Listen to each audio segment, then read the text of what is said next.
Imagine standing in the blood-soaked Colosseum of ancient Rome. The crowd roars for Christian blood as Emperor Nero watches with cruel delight.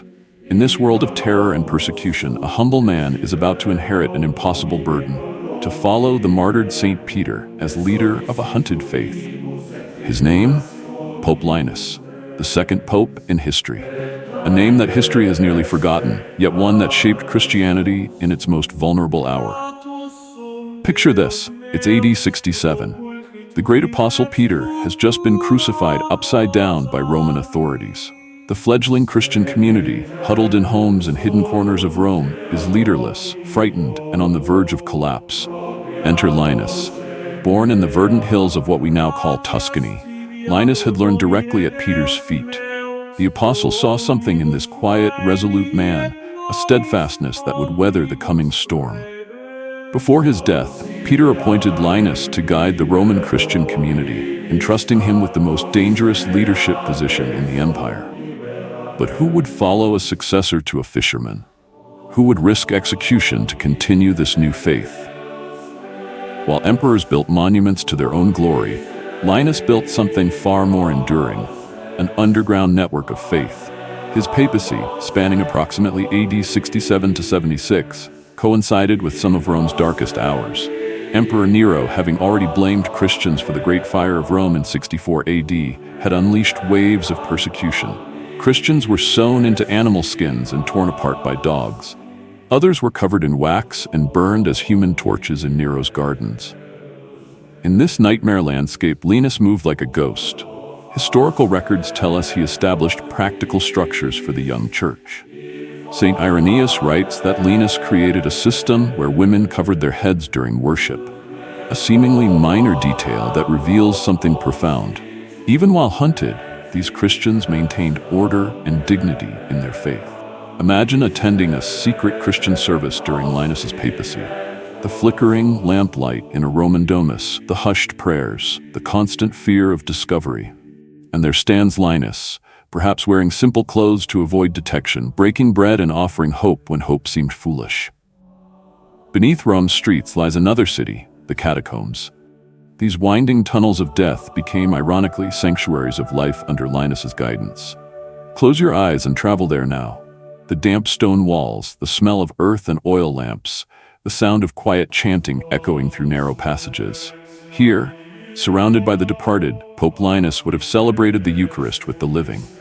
Here, paradoxically, in the presence of death, a faith focused on eternal life found its first home.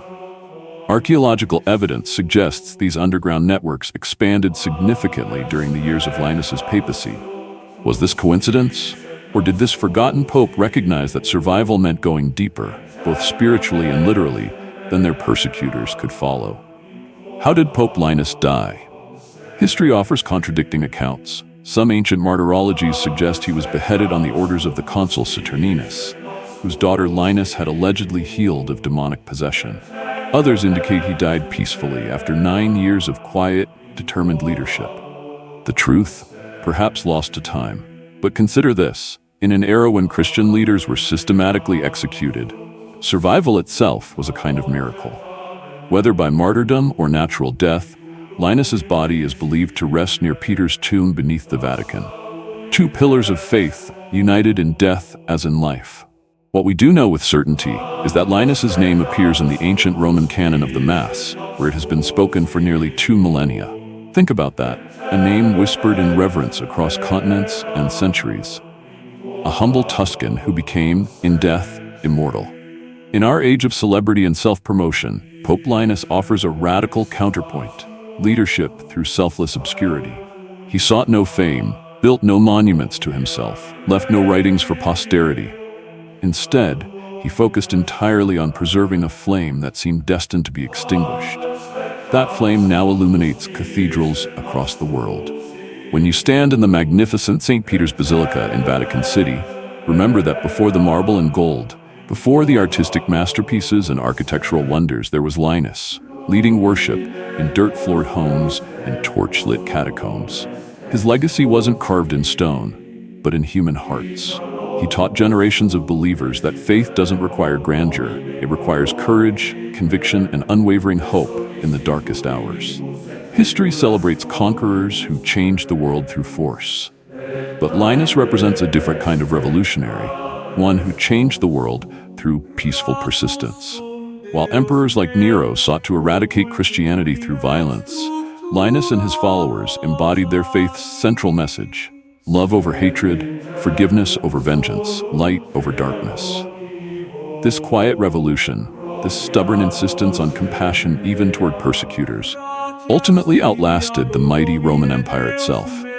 The next time you hear the opening lines of papal history, "After Peter came Linus," remember that between those simple words lies an extraordinary story of courage. A story of a man who, without armies or wealth or political power, helped ensure that a small Jewish sect would become the world's largest religion. In our own moments of adversity, perhaps we can draw strength from Pope Linus, the forgotten successor who refused to let the flame of faith be extinguished. This has been the story of Pope Linus, second Pope, first successor, eternal witness. If you found this exploration enlightening, please support our work by liking, sharing, and subscribing for more journeys into the forgotten corners of history and faith.